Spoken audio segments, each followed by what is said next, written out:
gonna take you back to the past. He's gonna take you back to the past to play the shitty games that suck ass. He'd rather have a buffalo take a diarrhea dump in his ear. He'd rather eat the rotten asshole of a roadkill skunk and down it with beer. He's the angriest gamer you've ever heard. He's the angry Nintendo nerd.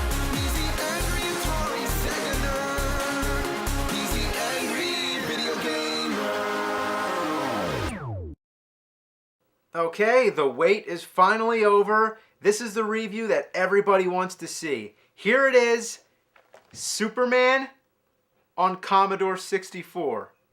Yeah, that's what you mean, right? The Commodore 64? It was one of the best-selling home computers from the 80s. The games came on floppy disks. Remember those? The ones that actually are floppy?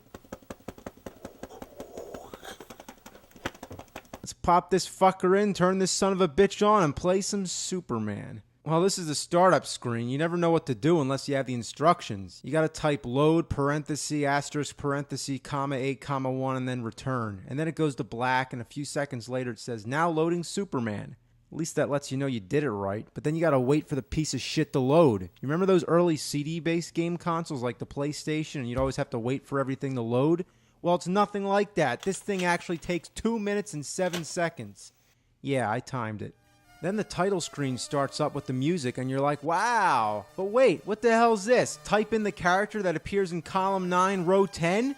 Oh, come on, I gotta get the code card. Yeah, the code card. Match up the damn numbers and there you go, it's 5. Why do I gotta do that? So you pick your difficulty and then guess what? It's gotta load again. 54 seconds this time. Not long, but seems like an eternity. So anyway, you get this comic book storyline thing and then you son of a bitch. Probably 2 weeks later, when you finally start playing the game, you'll be surprised that the graphics are quite decent and the gameplay is self-explanatory. You just fly around and shoot stuff. You don't have to be Clark Kent and find subway passes or any bullshit like that. So it's actually better than the Nintendo version. But that's not saying much. That's like saying the shit that I took last night was better than the shit I took the day before. Controller's a piece of fuck, but at least it's one of those kind where you can plug in most of the Ataris or the Sega Genesis controller. Isn't that amazing? The first level has a 3D perspective. The second level, you're protecting a space shuttle from a bunch of asteroids. This one's more like a 2D shooter. The third level's like a side-scroller, so it has some variety. But this has got to be one of the most annoying stages in video game history. Every time you get hit, you fly back. Fuck. Fuck. Fuck! Fuck! It's enough of this shit. But wait, this isn't what you want to see, is it? Nah, you want to see this, right? Oh, come on, you really want to make me play this? Well, I'm going to do it just for you, because I like you a lot. Now don't take that too serious. Here it goes. I'm turning on the power. First, you're greeted by a smiling cartoon fox. Titus? What the fuck is that? Well, the official title of the game is just Superman, but probably because of the Nintendo 64's tradition of putting 64 at the end of so many titles, it's no wonder that it got that reputation. The first thing that bothers me is the stock music. Why not the Superman theme? You know, the John Williams one? Why don't any of these games have that? Immediately as the game begins, you have to start flying through rings. I don't even have any time to get used to the control. You think that as soon as the game starts, you'd have a little free range, you know, to fly around and explore. But no, you gotta fly through rings. And you can't fuck up. If you miss more than, I think, 3, I don't know, sometimes it's 2 and sometimes it's 4, so I'm not sure. But basically, if you miss a few of these rings, you go back to the beginning. And you keep trying it over and over till you get it right. And on top of that, there's a time limit. And being that this is the first part of the game, you'd think that the time limit would be a little lenient, but no, it gives you just barely enough time to get through all these rings. You gotta be perfect. Looks like I'm doing a real shitty job, but the control is awful. You have to be very specific with the joystick or else Superman takes a dive in the wrong direction. And then when you try to make a sharp turn, he just goes all over the place. You all probably know better than I, and it goes without saying, but this game is horrendous! And you know what the most pathetic thing about it is? This game isn't even 10 years old! Just barely. You'd think by 1999 there'd be some kind of quality standard. What? I'm stuck? How the hell am I stuck? I'm underneath the bridge. Looks like Superman stroking his super dick. So, naturally, when a game gives you a time limit, you're in a hurry. You can't approach any of these rings with care and patience. You gotta keep moving. If you miss a ring, you have the option to turn around and try to get it again, so there's no strike against you unless you skip to the next ring, so basically you have to go through all the rings in order. But if you miss one, the time it takes you to turn your ass around and go back through, you already wasted too much time, so it's almost the same as just missing the ring.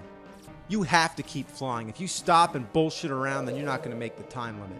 See, I just fucked around too much, so I might as well just give up and kill myself. You see that building? I'm just going to crash into it. Well, that didn't do a damn thing. You mean you can't die? Well, absolutely not. You're just stuck in limbo until the time runs out. The only thing worse than an impossibly bad game is not even being able to kill yourself. What's with the punching? Do I actually get to punch people somewhere in this shitload fuck of a game? I guess I'll never find out, but why are these punches so awkward? You gotta be kidding me. I'm stuck again? I'm nowhere near the wall. Look how much room. Look how much room. How can I be stuck when there's so much room? 15 seconds and I'm almost there. Almost there. Oh, fuck, Mr. Ring. Oh, come on. Can't even give me one more chance? Oh, man. What is he doing? Exercises? This is so ridiculous. This game isn't just bad. It's really bad. I'm not even kidding around. It's fucking horse shit. Almost there. Less than 10 seconds. Come on. I can just barely make it. Look, there's the last ring. Fuck! Ass bitch can't fart! I can't believe it! There was only one ring left. Oh, this is ass. This is really ass. Oh, look, this time I'm gonna do it. It's 4 seconds. Shit! Yeah! No! That didn't count!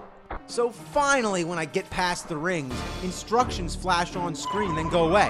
What did it say? Something about cars? You're not even given enough time to read it. Oh, it's over already? What was I supposed to do? There's no time to waste. What? I don't even get to try again? I'm back at the fucking rings again? I can't believe I'm playing a Superman game where all you do is fly through rings.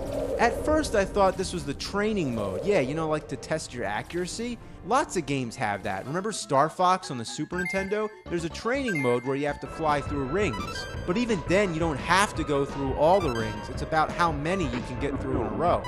In the actual game, you're flying around shooting at enemies and dodging obstacles. So what the hell is this shit? You should be fighting bad guys, not testing your flight skills with some of the worst control accuracy ever in a video game.